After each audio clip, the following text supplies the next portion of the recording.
Houthi, Bharat और व्यापार और लाल सागर, ये वो शब्द हैं जो पिछले 2 दिनों से सबसे ज्यादा चर्चा में हैं।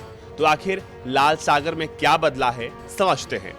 लाल सागर हिंद महासागर और मेडिटेरेनियन सी के बीच एक रास्ता है जिसे कहते हैं गेट ऑफ टीयर्स। ये एक ऐसा जलमार्ग है जिससे दुनिया का 40% व्यापार होता है। यह आयात निर्यात का सबसे जरूरी जलमार्ग है, जहां से देश का सामान दूसरे देश पहुंचाया जाता है। खासतौर पर यूरोप और एशिया के बीच एक बहुत बड़ी कड़ी है ये। यदि इस रास्ते पर किसी भी तरह की परेशानी आती है तो पूरी दुनिया को ये प्रभावित करता है। अब सवाल ये उठता है कि सागर को लाल क्यों कहते हैं। लाल सागर अफ्रीका और एशिया के बीच हिंद महासागर की एक नमकीन पानी खाड़ी है जो दक्षिण में अदन की खाड़ी से हिंद महासागर में मिलती है। इसका पानी लाल नहीं है, हालांकि समुद्री सतह पर प्रवाल की मौसमी उपस्थिति की वजह से ये कभी कभी लाल दिखाई पड़ता है और इसीलिए इसे कहते हैं लाल सागर। लाल सागर इतना जरूरी है, इस बात को ऐसे समझ लीजिए कि हर साल तकरीबन 17,000 जहाज स्वेज नहर से गुजरते हैं और ये लाल सागर से होते हुए अपना रास्ता तय करते हैं।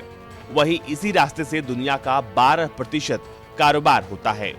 अब इसको ऐसे भी समझ लीजिए कि हर साल 10 अरब डॉलर का सामान इसी रास्ते से या तो आता है या तो जाता है, यानी आयात और निर्यात होता है।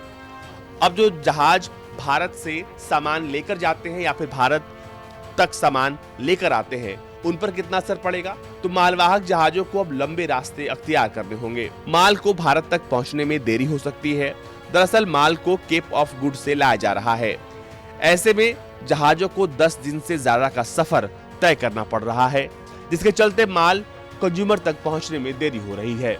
ऐसे में इसका बड़ा असर उपभोक्ता आपूर्ति पर यानी सप्लाई चेन पर हो सकता है। वहीं दूसरी ओर इस लंबे रास्ते के चलते आयात निर्यात करने वाली कंपनियों पर आर्थिक बोझ बढ़ रहा है। हाल ही में शिपिंग रेट में 4% की वृद्धि देखी गई है। आयात निर्यात में अधिक पैसे खर्च न सिर्फ शिपिंग कंपनियों पर आएगा, बल्कि आर्थिक बोझ दुकानदार से होते हुए उपभोक्ता की जेब पर भी देखने को मिल सकता है। अनुमान है कि भारत के निर्यातकों के अनुसार लाल सागर में चल रहे मौजूदा सुरक्षा खतरे की वजह से यूरोप और अफ्रीका जाने वाले भारतीय सामान का भाड़ा लगभग 25 से 30% बढ़ सकता है। आशंका इस बात की भी है कि इसके चलते तेल के दामों में उछाल आएगी, जिसके चलते ईंधन के दामों में तेजी देखी जा सकती है। इसके अलावा अधिकांश बीमा कंपनियों ने भी हूती विद्रोहियों के एक जहाज पर बैलिस्टिक मिसाइल दागने के बाद लाल सागर से गुजरने वाले मालवाहक जहाजों को बीमा देने से वहीं कुछ कंपनियां तो वॉर रिस्क सरचार्ज भी वसूलना शुरू कर चुकी हैं। ऐसे में सवाल ये उठता है कि आखिर ये सब कुछ जब हो रहा है तो इससे भारत पर कैसा असर होगा। भारत पर भी इसका असर पड़ने वाला है, क्योंकि भारत की सीमा के पास और भारत आ रहे जहाजों को अब हूती विद्रोही निशाना बना रहे हैं।